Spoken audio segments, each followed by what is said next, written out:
Welcome to the Earthtide podcast. I'm your host, Zach Knight, and I'm here with my gloriously moustached co-host, Captain Ralphington, aka Dan Ralph of Siren Guitars and the Guitar Hospital.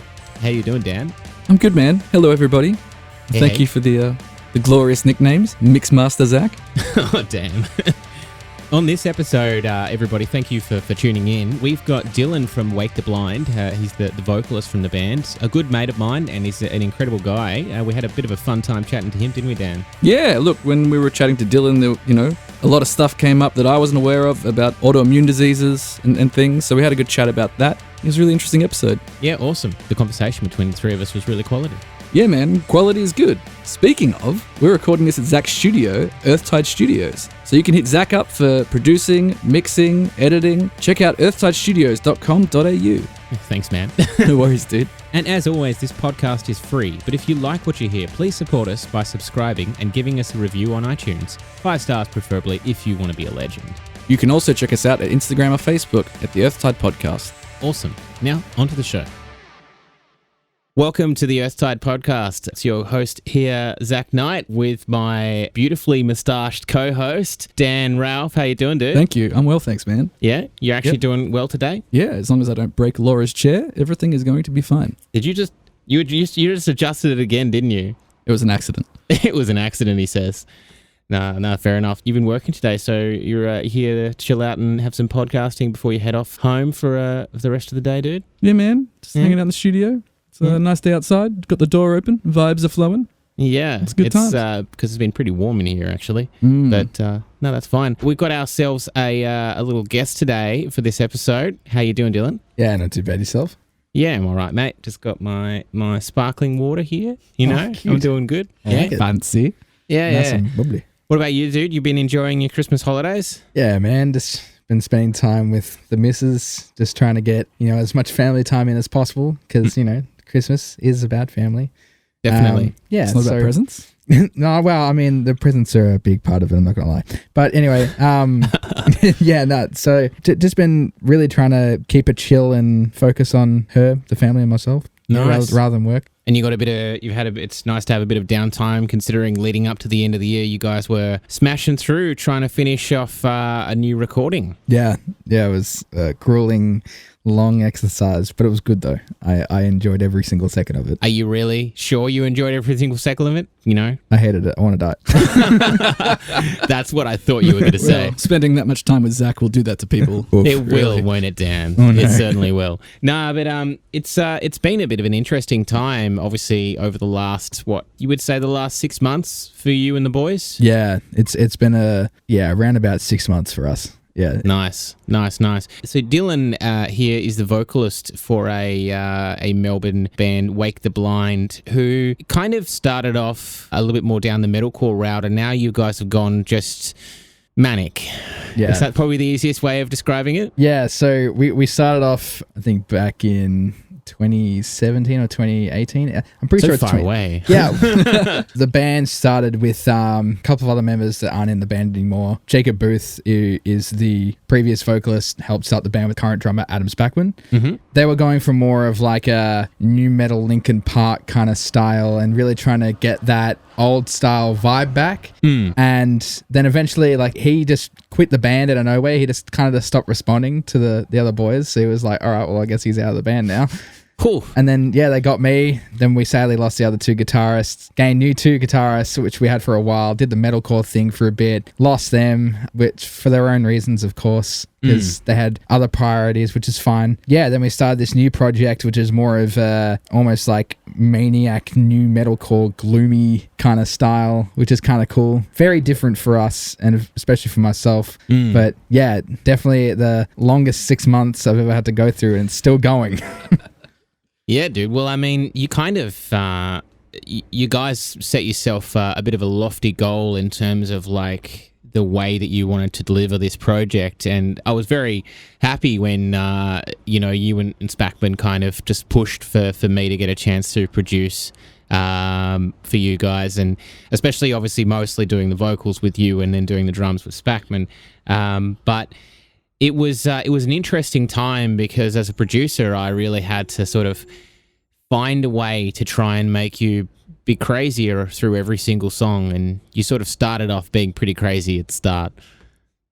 Yeah, you're not wrong about that one. Yeah. Do you want to throw a little bit of a backstory in here for old Dan, mate, because he doesn't know anything about the EP, about what you were actually. What's the story behind this project? Oh, okay. So, around about 6 months ago, we started doing the Canatelli program with Steve Canatelli, because he's a part of Future Artist Development. Great dude. A big friend of mine who I grew up with, Cassie Sutton from Terra. She saw me play one night with the boys at the Tote and was like, "Hey man, you really should get involved with Steve Canatelli." And I was like, "Okay, yeah, sure," because I haven't really seen her play live before in a while. So I was like, I mean, I'll see what she looks like considering she just did it. Yep. And base my opinion off her performance. As any sane person would.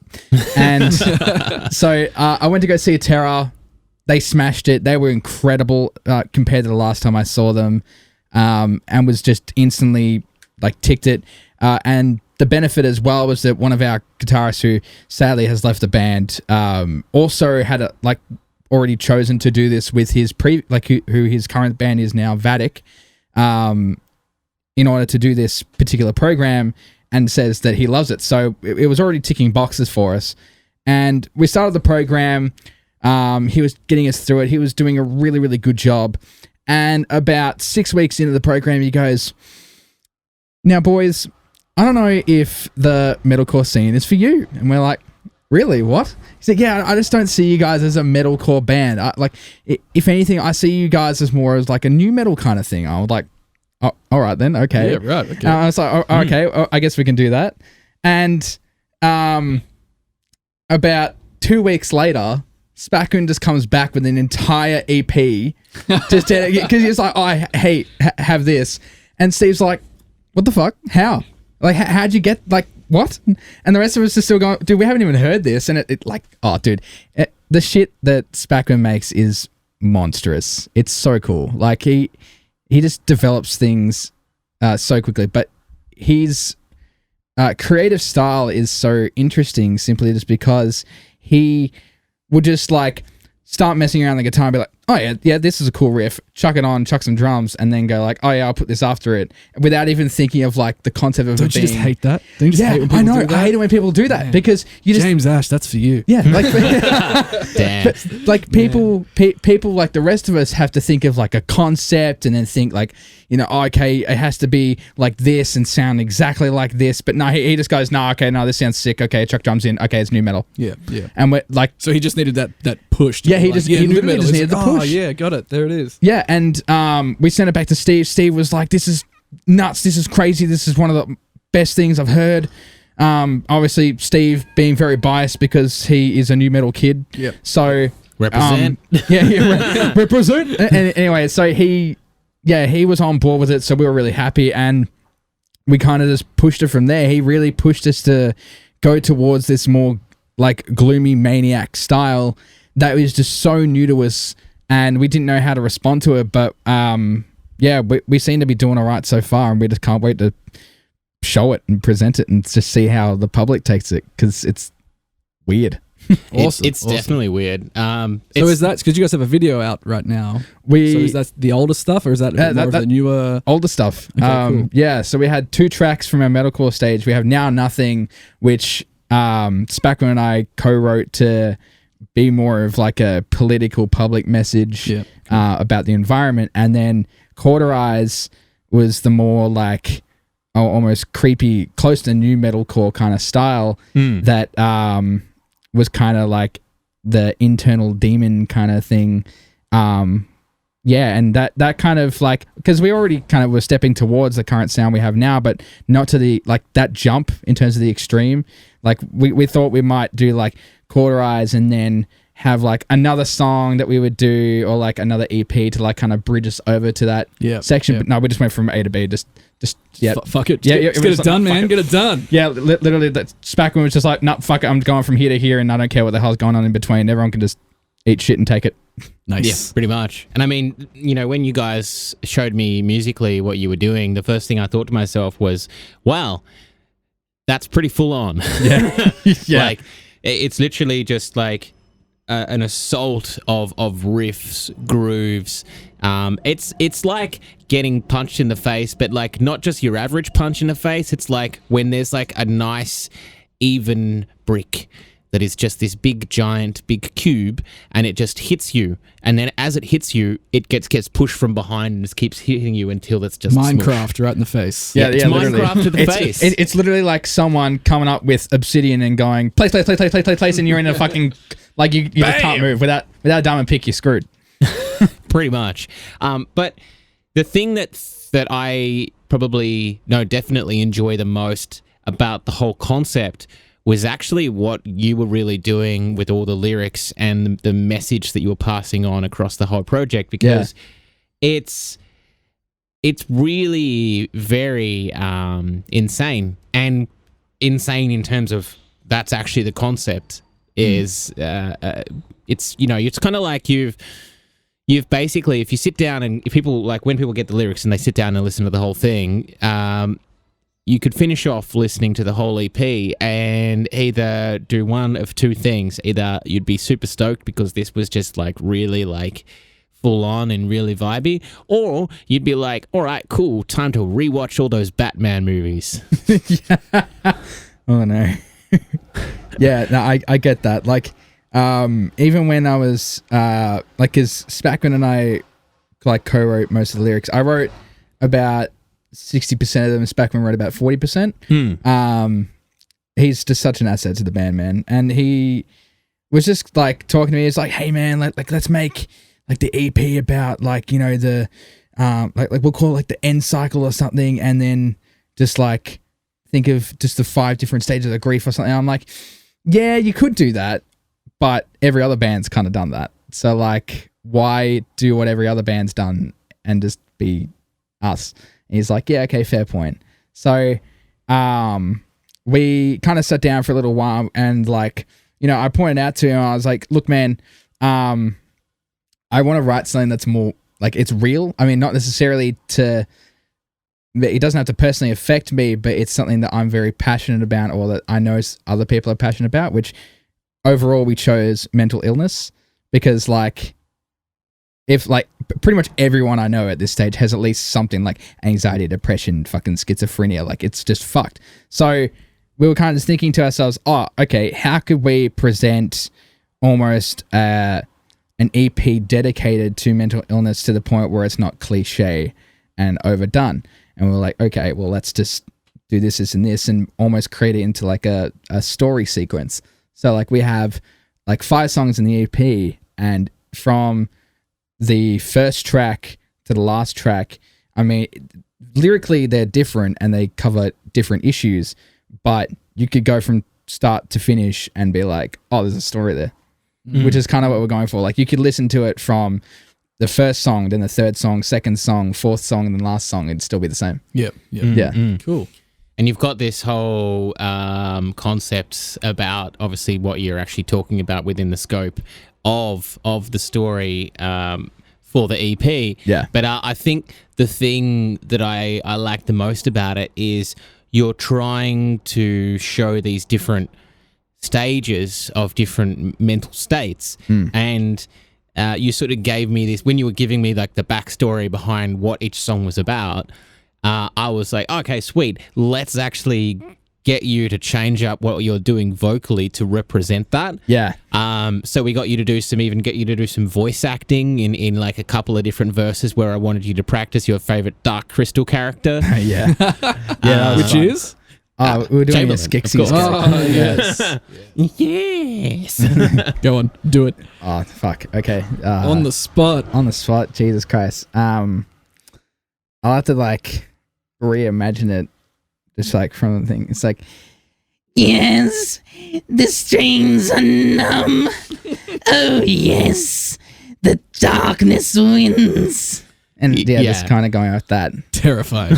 Pretty much. Now imagine me just being like, it just wasn't quite manic enough, dude. Do it that take again, please. Yeah, and just kind of going from like 80% to like 110%, almost destroying my voice, to then coming back next session doing it again. Yeah, I know. And then we're like, okay, so we're going to do that, and then you're going to go into a nice, beautiful, clean singing part there, and you're going to add like a touch of a little bit of an R&B in that vocal there. And he's like, yeah, sweet, I can do that. Yeah, Zach kind of just threw like different like vibes and ideas just throughout the song, and I was like, oh yeah, I can do that. Just like he'd be like, hey man, I want you to do Mongolian throat singing. I'm like, whoa. I'm just like, yeah, fuck yeah, let's do it. That'll do the job. And then we play it to the boys, and they're like, you sound like you're from Halo. Yeah, it was a lot of fun. I definitely like think that the way like Zach and I kind of work is like we just bounce different ideas. They won't necessarily be good ideas, but we just bounce fucking every idea, put it on the table, chuck it down, and then just make it sound really weird, but like kind of nice to listen to, which is odd. Yeah, it's a fun time. And I mean, I think the thing that I like the most about working with you, dude, is the fact that you're not afraid to try pretty much everything, whereas a lot of vocalists, like they feel intimidated about trying new ideas, especially on the spot. And I said, well, you know, the biggest thing that I find with you come into the studio, you know, it's a creative space, you know, and if you want input, if you want to be able to create something different, you got to try, try different ideas, and not everything will stick. And a lot of my ideas are not great. And when they're not great, you just turn around, you'd be like, Zach, I'm not going to do that. Or alternatively, you do it and you're like, see, I told you it was crap. Yeah, but to be fair, there was only like 2 times where that happened. Yeah, the rest of the times you were throwing that at me hard, though. You're welcome. Nah, that's all right. But I think, I mean, you know, obviously we've got this whole concept. You've got your whole EP, and that's how I got the luxury of sort of getting to know you a lot better through the process of all of that. But you know, there's a lot more to you than just being the vocalist of Wake the Blind, and especially considering the fact that you're a very versatile, creative person. You don't necessarily just want to be this, you know, I do this one like manic new metal band and that's the only thing that I do. Yeah. Talk us through a little bit about how you sort of came to be the guy that you are right now, doing the music that you're doing, and where did it all really begin, dude? Oh yeah, true. Okay. Just like, yeah, a brief backstory. Like my mum is a singer by trade. Yeah. A very good singer. Like she trumps me 10 times over. It's ridiculous on how good she is.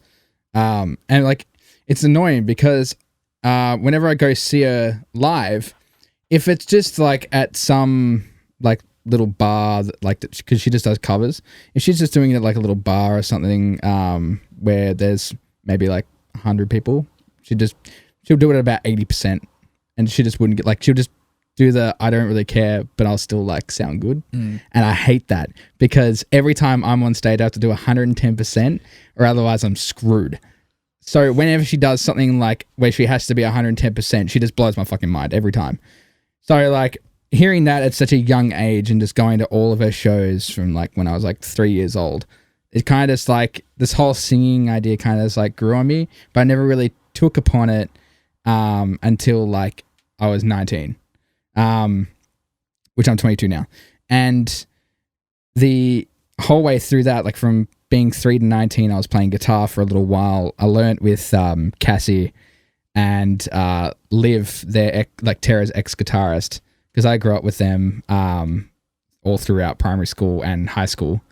And yeah, just basically it was just learning guitar and trying to figure that out. Didn't have a single care in the world for anything vocally. And then, yeah, it hit 19 and I was like already listening to like when I was 13 rap and all that stuff, and slowly moved into metal when I was 14 because seeing Kid Yo. And then, yeah, I know. And then, yeah, it hit 19. I was kind of like, I'll give singing a go because I suck at guitar and let's just see how that goes.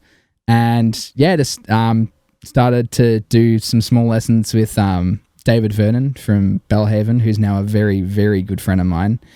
And yeah, we were just starting to work on my voice, and he would tell me, "Man, you're so shit," and I'm just like, I know. So, yeah, it was good, and just kind of learnt all screaming based things like a year ago. Like everything scream wise, I learnt about 2 weeks to 3 weeks before starting Wake the Blind. Yeah, Oh, That's wow. pretty Yeah, intense, okay. man. Yeah. yeah, Especially considering all of the stuff that I put you through, and your like super fast delivery as well, of the way that like, because he's very like that, just like Yeah, a lot of da-da-da-da-da. guys can't do that as well, which Nah. is, you know, even like a lot of, like, not naming any names, but a lot of bands now, because there has been this whole like new metal thing sort of coming back with heavy music, yeah, and a lot of the dudes they just don't get that delivery, and they don't have that articulation and that like the clarity. yeah, and you know, some of them like kind of just try to slow it down, and it loses that like that That machine gun punch, Yeah. which is what that style is about, you know. So, yeah, exactly. And you Yeah, would only know. a year. That's really good, man. That's Yeah. sick. And as I say, you would know, because if anyone is a new metal kid, it's you. Oh, it's me. That was my jam. It was your jam, is your Is jam. my jam. Yeah. Hell yeah. Limp Bizkit for life, man. Oh, always. But yeah, it's interesting because where you've come from, obviously you've come from this really like aggressive music background in terms of where you started when you started doing your vocal stuff, but Yeah. you've got this background in Of like rap and indie and like R&B and just a bit of pop pop as music. well. Love Ariana Grande. My God. Like, she's ridiculous. He's a pretty crazy musician, that's for sure. Yeah. But it's kind of cool because the whole time that we were sitting there talking about you doing the EP, you're sitting there talking to me about how you love your R&B, and you're showing me all these different different artists, some that I knew, some that I didn't know, and I was just sitting there just being like, I've got to record this man doing something not heavy. And that's kind of we haven't really gone through that, but that's kind of our plan for It's the a next couple future of months. aspects that we hope to go towards. Yeah, because like maybe you'll be one of those ex-metal guys who goes off to become a SoundCloud rapper, and I'll be the Danny Warsnut, but not do a country album. yeah, you'll just go straight to rap and hip Yeah, hop. yeah, exactly. done. Yeah. No, Done. that's fine. I'll get hated, but I'll get hated by the entire metal community, but that's okay. Just keep the face tats off if you I mean, like, Oh, no, but Post Malone. No face doodles? no. Yeah, you can. Maybe you could get the face maybe penis. get some kids to crayon on you. Oh, yeah. Okay, so but basically Just get a tattoo. oh, no. Oh dear. Oh, goodness. But yeah, so obviously you it's interesting because I've had a lot of different people that I've had come through the studio in the last year, and sort of a lot of different walks of the sort of heavy music life. And I've known Dan and a lot of dudes from the metal community for nearly a decade now. Be over a decade now. Over a decade, yeah, that's true. And I mean, not all of them, but a lot of them are very much like they like their heavy music. They like a little bit of prog, and that's kind of like as far as they go. Yeah. But you're not like that at all. No, I'm not.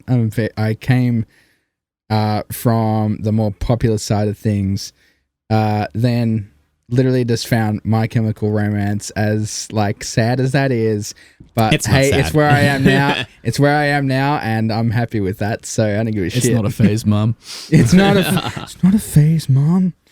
Nah, it's all good. It's all good. But you've not always had like this, rosy kind of thing going on with music. Life has been life has not necessarily been super great for all of us in many different ways. But you and Dan have some unfortunate stuff that you share together. Yeah, let's on chat the about this. We Healthscope. kind of touched on this before we started recording, and now Yeah, I'm true. I'll let you lead this keen one. to hear. I don't want. Okay, Go for it. Tell me your secrets. Tell me your story. Oh no. Yeah, so basically what we were discussing before was that I've got a autoimmune disease that's chronic. So I have it till the day I die, which sucks. And if I ever have children, I will pass that down, which sucks for them, but they can, stiff cheese. Anyway, if I have to live through it, they do. Anyway, so with the disease, it's called inflammatory bowel disease. And I've basically, heard that one before, actually. yeah, basically what it does is that the immune system in my body attacks a specific part of my bowel, creating almost like an ulcered pus kind of situation, okay. Yep. which then therefore causes me to go to the bathroom like 24/7. Like last year, because it was affecting me that bad, I was doing gigs and I'd have to go to the bathroom before a gig like 3 times, 4 times. Damn. It was ridiculous. It was shit. I hated it. I had it for about 2 years before I could get it fixed and know what actually it was. But like, yeah, it was fucked up. I hated So what it. is there like a treatment plan for it or something? Yeah, Or? there's so I started off taking steroids for a little while, trying to get it so it would stop. It sucks though because I gained so much weight out of it, and really just retained water, and it wasn't good. Anyway, that helped, but then it didn't really fix the issue, so I had to start taking steroids and immunosuppressants. Yep. And The old that was cocktail. shit. The old fuck. They just like, I wanted to throw up every single time I had them. It was ridiculous. Like all my appetite would go, so I was losing weight really quickly, going from one extreme to the other. So it was causing massive health issues. Which really isn't going to do too good for your mental health. No, as well. no, it wasn't. I And then just one feeds the other, yeah. and there's the cycle. Yeah, man. It's like because I work a very physical job. I do civils construction for NBN. And because I got to dig holes and all that kind of shit and lift really heavy fucking like ridiculous shit all the time, I just didn't have the energy for it. So like I had to take some days off, which like meant I didn't get paid for that day, which is not a good thing. Yep. And yeah, but like Also trying to explain to your boss chronic illness. Yeah, You know, exactly. some people get it. That's not- yeah, but- it's a very select few. Everyone else is like, oh, why can't you just X, Yeah. Y, Z? Yeah, Oh, yeah. no, yeah. Oh, it's probably going to call in sick again. yeah, Oh, or just all like that eat shit. healthy and exercise, man. Yeah. That'll fix everything. Have you tried yoga? Yeah, if you try. Which, by the way, yeah, you know, I'm all for yoga and meditation Try and all that Pilates. stuff, but you know, it's like when every single person's like, have you tried yoga? Have you tried yoga? You just, you know, it's like, yeah, man. Yeah, on it. Yeah. Gosh, I mean, you've been dealing with your problems now for Well, I got how many years now? Oh, too many. Far too many. I got diagnosed by a couple of doctors with chronic fatigue. Fuck. But I'm now under investigation for a couple of other things. Like they're looking at lupus. They're looking at a couple other bits and bobs. So I'm currently trialing some medications and stuff to see if it is that before it is just like, oh, well, throw you in the chronic fatigue pile and there you go. Try not to exercise too much. Yeah, shit. Oh, no, yeah, you know, it's... When I first got diagnosed, they were like, don't do any exercise at all. Whatever, you just stop. Just don't do anything. And then years later it comes out and they're like, oh, no, you should have kept exercising. And do this. And it's like, oh, man. I know. But, I mean, you're skinny enough as it is. yeah, I'm buff as, man. I know what you're talking about. But, yeah, so... Yeah, I feel you on the chronic illness thing. It's an absolute bitch. Like, I feel like... because I've actually looked into that. Because when I got diagnosed with my bowel disease, I was just like, because I didn't really know what chronic meant. Like, I honestly did not know what chronic meant. I was like, bionic? Didn't you listen to Drake? I have the chronic? Oh, well, that's pretty cool. Cool. I was like, is this something that Drake would like rap about? Is that a thing? So I had to like search it up and like that. Like chronic fatigue came under the belt and I was like, oh yeah, okay. And like I was looking at it and I noticed that it seems to be like a mitochondrial problem. Problem. Yeah, which is like I'm really unsure as to how the fuck they would fix that. Because that's like it's one of those things that like your body just needs. Yeah. It's and even you know that's even a pretty recent thing. They've sort of looked into that whole area of like, oh yeah, maybe it's in the bowels. Because I mean, which sort of like because I've seen everyone from GPs to Western specialists to Reiki healers and everything. Because I've had this for ages, man. So I was just desperate to find I didn't think I was going to find a cure, but even just something to help. Yeah, to like make it tolerable. At least. For anyone listening, if you don't know what chronic fatigue is, it's essentially if you do a certain amount of exercise and exert yourself, you just it feels like you're carrying around bags of cement.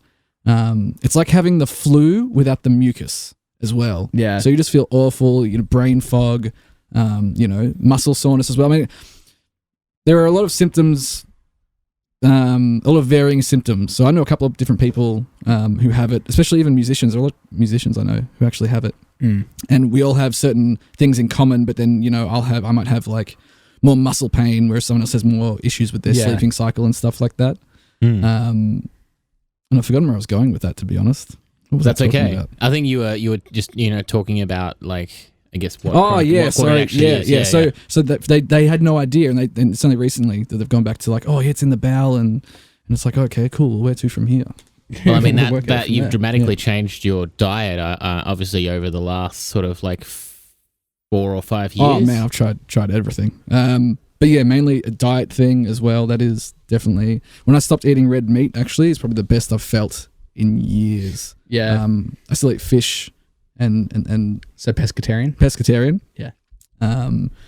But yeah, when I stopped eating red meat, but as well because it's got something to do with the amount of energy your body is using to digest red meat versus other meats and stuff. Yeah, I mean that's a big part of why they say you should limit the amount of red meat that you actually have in your regular diet as well. Besides the obviously the benefits when it comes to heart health, it's also down to how much energy your body is actually utilizing to try and process the food, because certain foods will have like a really high amount of energy that your body has to use to process them, and you can overload because a lot of people don't realize that you've got like a brain, I guess you could say, in your gut, and you can overload that really. I mean, you would know, Dylan, obviously very well. You can overload that super easy, and that's the reason why people go from having standard indigestion and discomfort all the way to the chronic issues that you have. Yeah, man. And it could be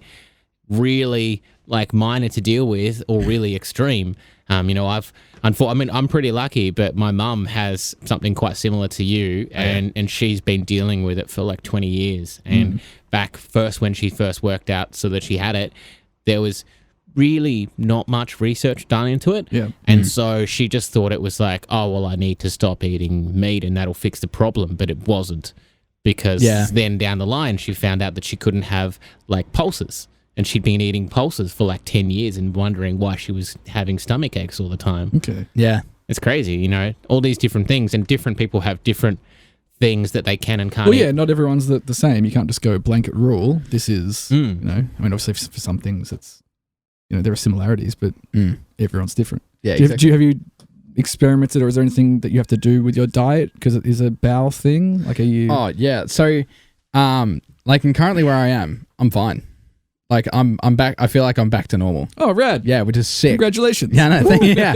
Two thumbs up. Yeah, it's good. I mean, like, the only thing is that, like, maybe, like, I'm a little bit more, like, gaseous, that just simply just for the sake of, like, maybe it's just my poor eating diet or some shit. Okay. But anyway, like, I really had to, like, because where I think it's kind of started was the fact that I was just eating so much fucking sugar, man. Like, it was ridiculous. Like, I mean, I can't really talk now. I just had a mother before I had like this exact conversation. So I'm very ironic and hypocritical right now. But you do you, man. You do you do. But yeah, so like I was worse than now. I was doing like 3 like large energy drinks every day during uni. Was having fried chicken. I was being the unhealthiest I've ever fucking been, and I want to kill myself for that. And I eventually was just getting like really terrible pains and like blood in the stool and like really like concerning shit that I like was really upset about. And yeah, it kind of got to a point where I went to go see a specialist. He's like, man, here's all the shit you are allowed to eat and all the shit you can't eat.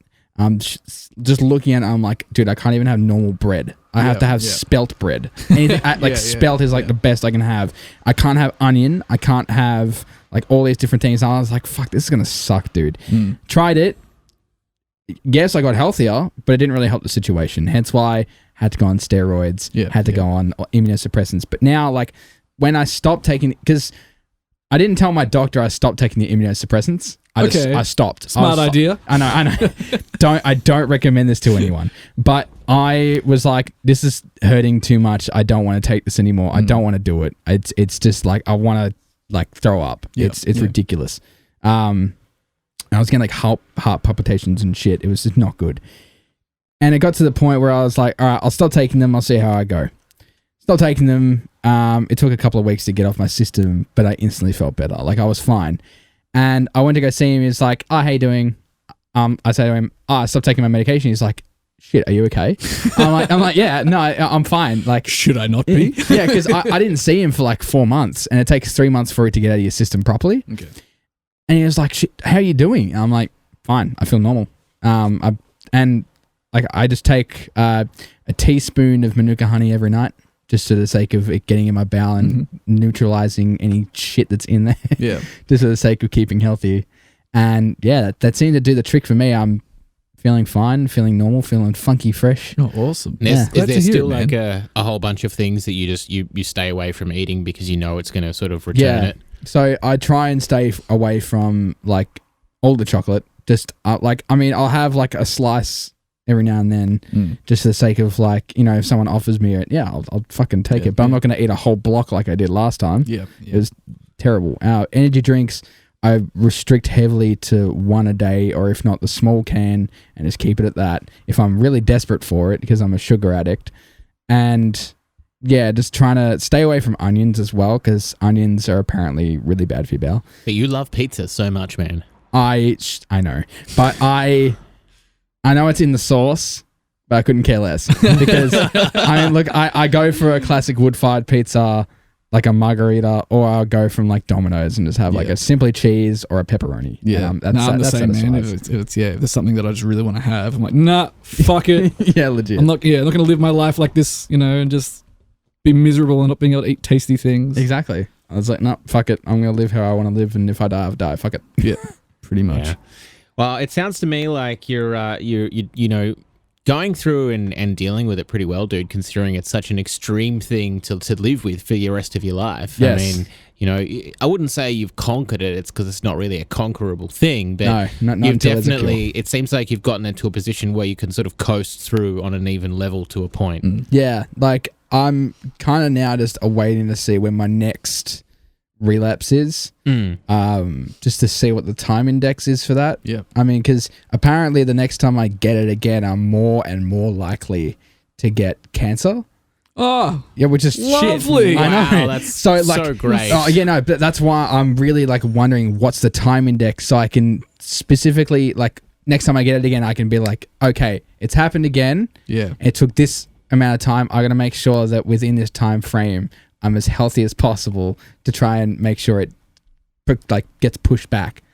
So, I mean, like I'm exercising every day, just trying to get fitter and healthier, and it seems to be helping. And I'm hoping it pushes that, you know, time frame, you know, back a little bit. Pushes the door back a little bit. It does, yeah. Which I'm hoping that's the case.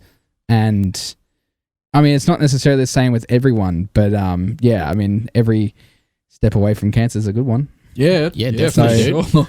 Yeah, that would be ideal. It definitely would be. Is that so? I don't want to bring this down. Is that sort of like the inevitable, end thing? Yeah, pretty much. Fucking hell. So if I get it like, if I get it next time, it's a possibility of it being cancer. Like it's like 20%, and then if I get it by the time I'm in like 40, it's like 80. It's it's ridiculous. Yeah, or like, and they have to cut out a specific section of my bowel. Yeah, which would be fucked. That's really rough, dude. I mean, that's far more than you should really have to be dealing with, dude. That's for sure. No, yeah, but I mean, like, I'm at the stage where I can do what I do, enjoy life the way I wanted to enjoy. Like, because last year I couldn't go anywhere. I had to miss out on so many events. I couldn't go to any gigs. I couldn't see any friends. Yeah.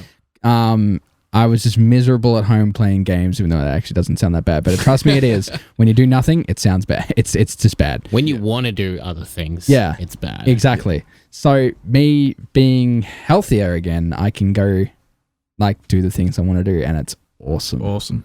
Highly recommend anyone who doesn't like. If you're not going to Unify, that's just hit yourself in the face for that.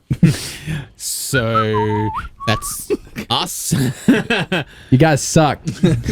Except I'm probably not going to go to Unify either, so it's very ironic. I want to go. I just don't have the money for it, but that's pretty much the standard life. Hey, Dan, self-employed life. Well, I don't. Yeah, Knuckles. Yeah. Oh, that was pretty good. I mean, you've been doing the self-employed life for a lot longer than me, though. Yeah, I took a big break to go back to the regular jack-off day job thing. Oh, yeah. And actually did an apprenticeship, and so as a mechanic, and I lasted about, I think, 2.5 years maybe, and then I was like, nah, I don't want to do this anymore. This fucking sucks. Like, I mean, you know, the regular pay cycle is nice though, and not having to worry about chasing up clients for bills and stuff. Yeah. But nothing beats just doing what you want to do. Yeah. And, you know, especially with the guitar repair and guitar building, it's like contributing towards people's art, and that's like the main sort of driving force behind it. Yeah, and I mean, really you've, you know, I don't want to toot your horn too much, but like, I don't really trust anybody else with my guitars besides you or my clients' guitars as well. And you know, that telly that I've got in the studio, the one that you and Heavy Boy that you put together, is every single time that comes out, every single time a client hears it for the first time, the first thing they do is go, "Damn, that's heavy. Whew, that sounds huge." That resonance. No, I'm really happy with that one. It was a good build. We'll talk more about all that kind of stuff, I reckon, when that, and the, you know, the specifics of those kind of guitar builds and things. Do a sneaky solo podcast. Definitely. That'd be fun.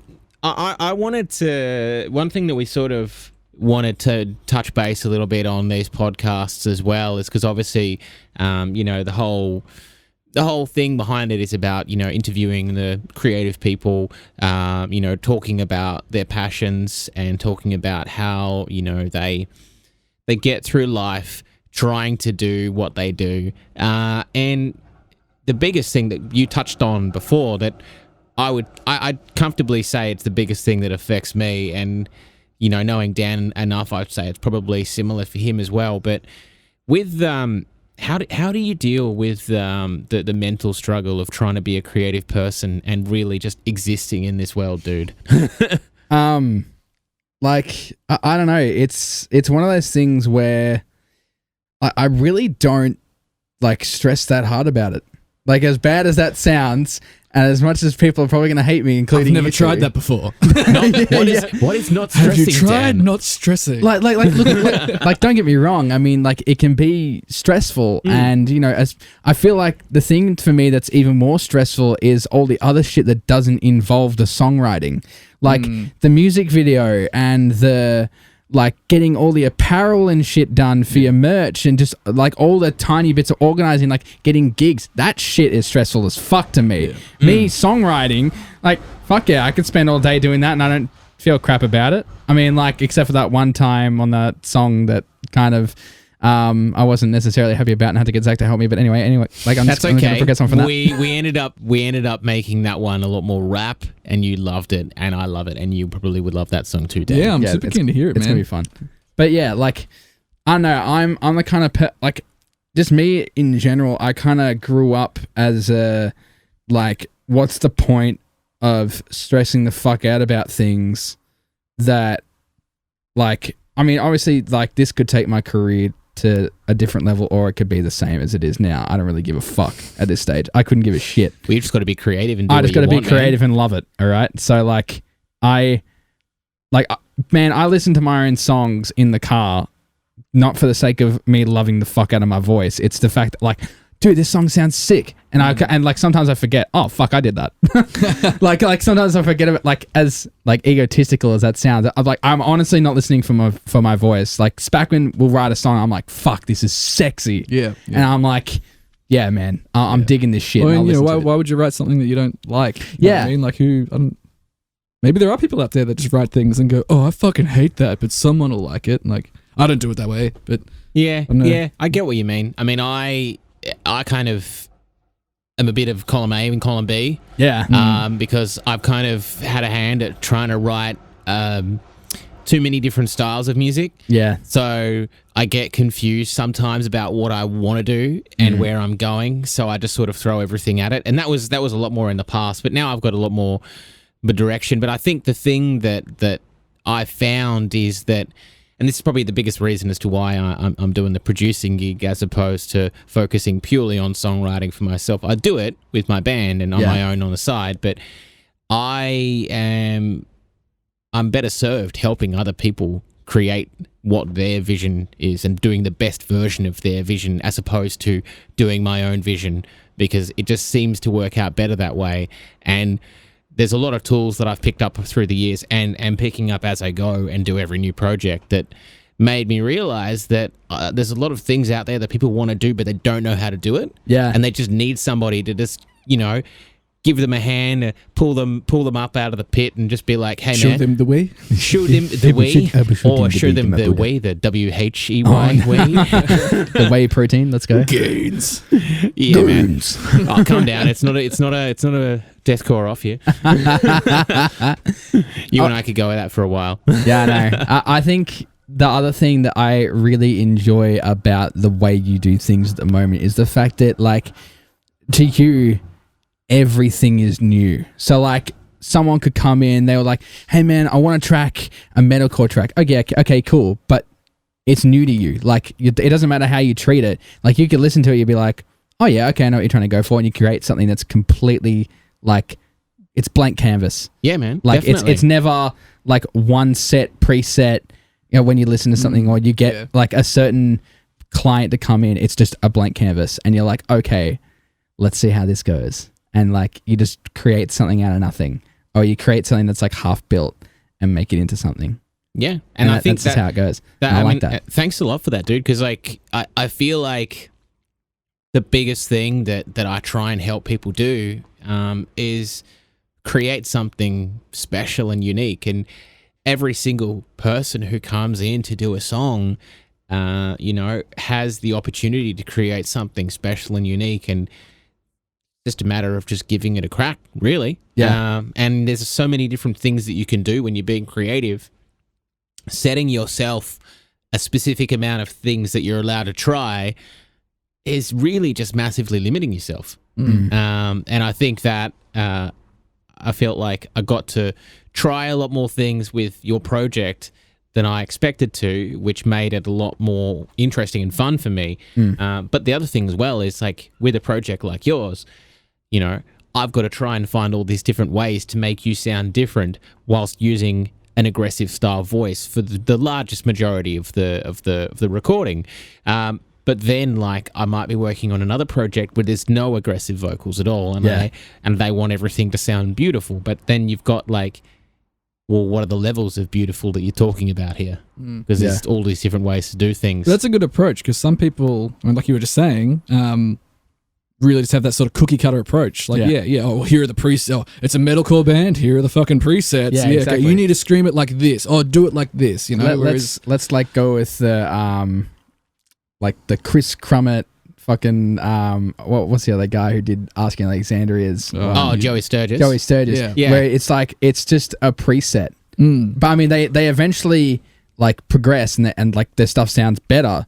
But at the same time, if you listen to the bands that he's worked with, it's kind of, I mean, obviously, like, those bands become huge, and they become huge for their own reasons. Yeah. But at the same time, it's kind of like you listen back to it and you think, okay, great, but this is like, it's kind of a preset. Yeah.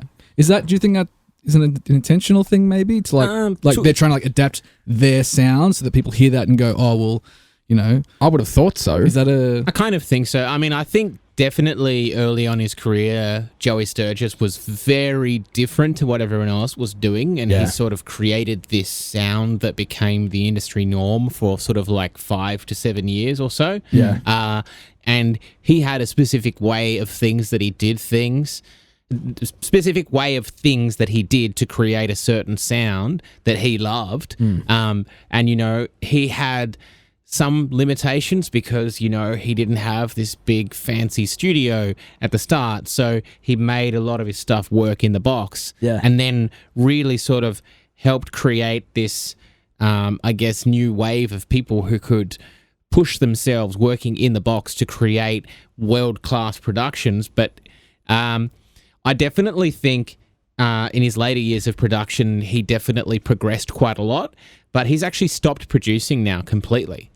Which is interesting because he's now fully just an entrepreneur, because he openly has said many a time, he's like, the sound that I do has got to a point where it is a sound from this period of time to this period of time, And if you still want to do that sound, that's fine, but it's not really very much like, it's not current. And if you want to be current, dated. It's a very dated sound now. Like now in, nearly 2020, it is somewhat of a dated sound. And he's a very progressive kind of guy.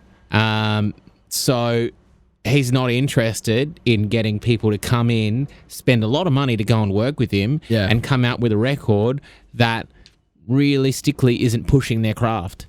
So, I mean, for all of the different things that he's done, he's been a massive asset to the producing community. And I've never met him, but I've certainly researched some of the things that he's done, and they've been very helpful. But more importantly, I think he's influenced a lot of people who have then worked out the next way of doing things, and they're the people that I've been paying a lot of attention to. Definitely. But it's interesting because you said in that same sentence, you said Chris Crummett. But Chris Crummett, to me, is a producer who has always been pushing the boundaries. Yeah. And he's changed a lot over the years, and he's always had very current-sounding recordings. But the thing with Chris Crummett is, compared to a lot of the producers out there on the international market, as far as I'm concerned, and this is just my opinion, I think he's probably the best engineer out of all of them, because he always ends up getting the best raw sound out of all of the vocalists and guitarists and drummers and bassists that come into his studio. So I've actually been lucky enough to be able to get the tracks, raw tracks from a Dance Gavin Dance track that I got through a URM, through our URM course. And I literally grabbed the tracks, loaded them up in my DAW, and just did a little bit of balancing, pressed play to have a listen, and it sounds like an almost mixed song just off the raw tracks. Yeah, I do remember you actually showing me that once when I came over. You were like, just check this out. And it's like, he's a really world-class engineer. And to me, listening to that and working, where I've been working with myself with my audio, it made me realize, I already knew a little bit anyway, but it made me realize why I'm glad that I've been taught and worked out the engineering techniques that I have, which is all about focusing about getting the best raw sound, because there's so many different things we can do in post-processing these days. Like, we could take this podcast recording that we're doing right now, do a little bit of vocal stuff on it, and I could create us a song that would sound great if we really wanted to. Yeah. But it's totally, it's besides the fact that it's totally unnecessary, it just goes to show how much you can do in post-processing. But when you've got a really, really, really good take, you can take that from, this sounds pretty good, but I can tell that there's been a lot of producing done on this, to this sounds out of this world. And that's like, my goal is obviously to be able to help people have the best version of their art. And the best way I can do that is by getting the best performance out of them using the cleanest chain and the best engineering techniques that I can come up with, or talking to people and, older or younger, because I'm humble. Like, I certainly don't know everything, and I've got so much to learn. But finding out different ways of, being able to get a fantastically engineered sound, because it's an art form in itself, and I've got a lot to learn. I feel like I've got a lot to give, but I've still got a lot to learn. So, I mean, it's funny, when we were setting up the microphones for the podcast, the first thing Dan asked me is, why is there a pen on the U87 clone that I'm using right now? And, I don't really want to make this podcast talking about gear at all, because it's more about a creative one. But, I've got this pen on this microphone to remove sibilance. And I put it on there because an old engineer told me a long time ago, you need to put a pen over the top of a condenser microphone and split it down the middle, because what will happen is you talk or you sing, and it'll actually split the signal and remove the sibilant, like remove a percentage of the sibilance, because that's what a pop filter does. So it's twice over. And then if I really wanted to remove the sibilance, I'd have the microphone turned upside down, because then what would happen is the actual singing or the speaking would hit the microphone and hit the actual, I forget what it's called, but the center point in the microphone, and it would actually pick up less sibilance again. And so that's why when you were singing into it, because I couldn't have this upside down, I had it on an angle. Yeah, I remember that. Trade secrets. I'm happy to share any of my secrets with anybody. If anyone ever wants to know anything about engineering or mixing or producing, you just need to send us through a message to the podcast or contact me directly, and I'll give you any information you want to know. For $12.99. 3 easy payments. For no money. After pay's allowed. But yeah, dude, thanks for all of that. I didn't really want to go through too much of an engineering rambling. No, that's all right. If it pops up, man, it pops up.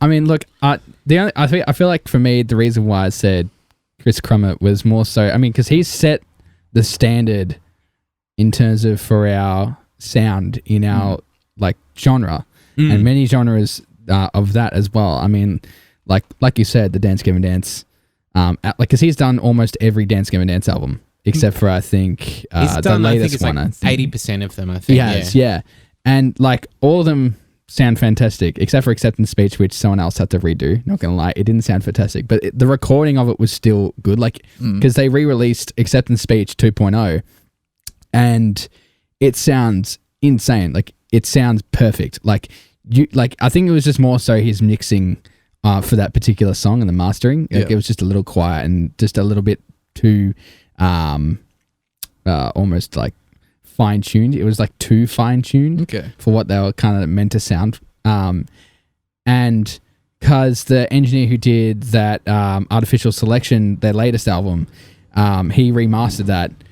It sounds so good. Like him recording all of the guys sound insane. Like he is an like impeccable engineer. He's insane. He's one of the best engineers I've ever like heard. Are you talking about Eric Ron? Yeah. Yeah, no, he's another great example of a fantastic leading producer and engineer. But it's interesting because I actually really like the first Artificial Selection album, so I'm happy to disagree with you. I love it. I love it. I'm not a huge Dance Gavin Dance dude. I like their stuff, but is the newest one... Does that have Headhunter on it, or which was the one that has Headhunter on it? Headhunter, yeah, I think is. I know them about as much as their Spotify best of sort of gives me. But who did that one? Do you know which one Headhunter was on? Whoever mixed that, because that's fucking that mix is like.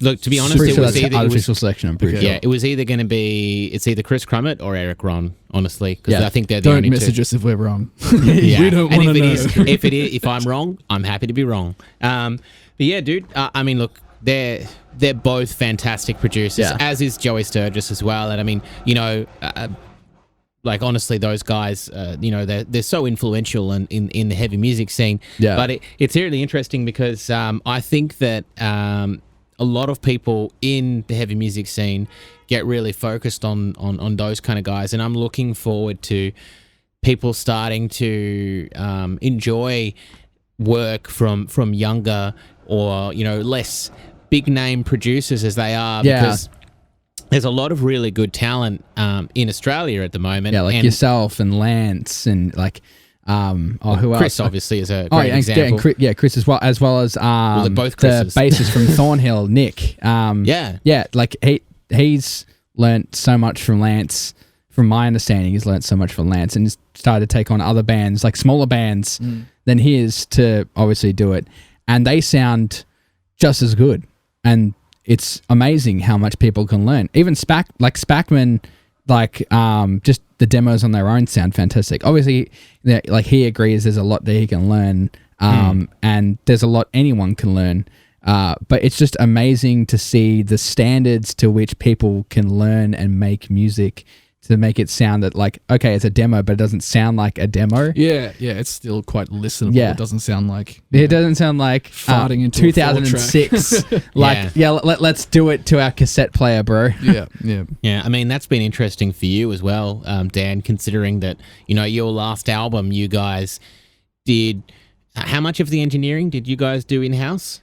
We tracked the drums with Herman at Systematic Productions. So you really couldn't pick anyone better than that? No. Love Herman's work. And then we tracked everything at James's place. Yeah, because James does a lot of, you know, he's quite good at that all sort of guitars, sort of bass, stuff. and vocals there. Yeah, and then just shipped it off to Henrik Oud, and he did his thing. Yeah, made it sound awesome. And so that was it. And then Herman mastered it and made it sound even better. So. And then you put my Good face times. on the cover, and that was the biggest mistake. But if you feel like you want to have a good laugh, people, at my expense, although I would definitely check it out anyway. You can check out Nabarus' second album, The Hollow. Just Hollow. That'll do. Sorry, Hollow. Sorry, I saw because Dylan's wearing a Memphis May Fire t-shirt at the moment. That's why I said The Hollow. Yeah, good album. But yeah, no, it would have been pretty interesting for you getting it all done by Henrik, considering, you know, all the kind of different things he's done.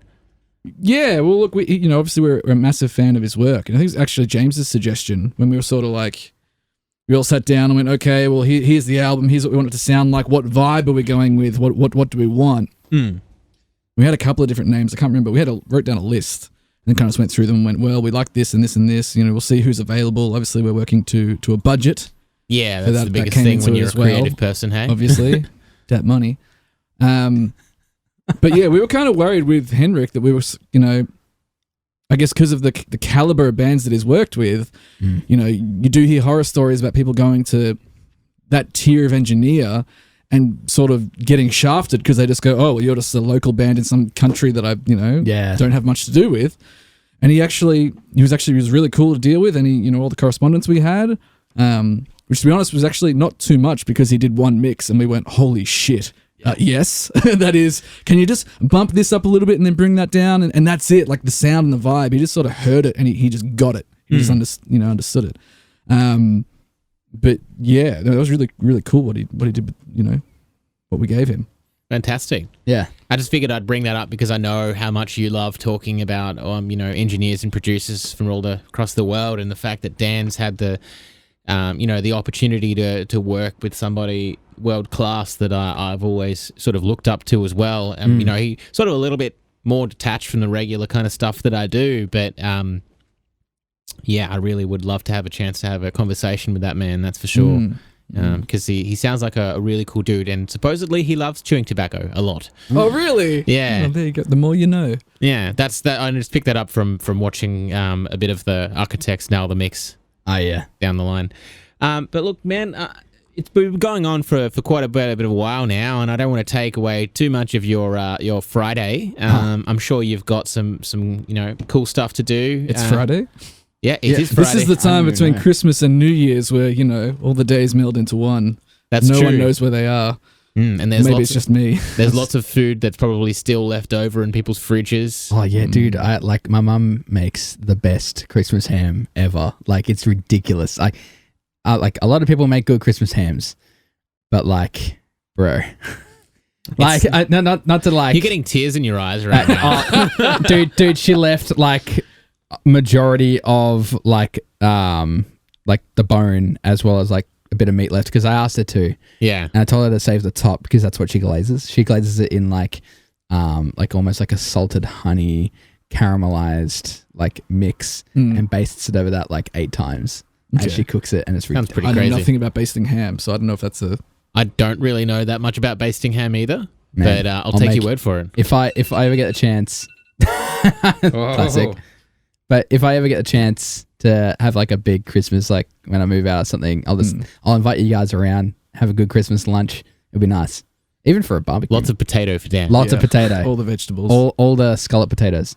Awesome. Just glaze the potatoes for me, and I'll just. Glaze the potatoes. Yeah, of course. Awesome. Well, on that note, dude, unless there's anything else that you feel like you want to share with the audience about glazing of potatoes or Wake the Blind, or any plugs? Any plugs you'd like to make? Oh, jeez. I don't know. I guess. Where can people find you? Where can people find us? Well, right here. Here I am. We've got all the social medias. I don't like to preach that much because everyone uses fucking social media these days. They can figure it out. I mean, you know, they're not daft. They can figure the fucking thing out. Anyway, that's true. Like, I don't know, man. I've met some people. Yeah.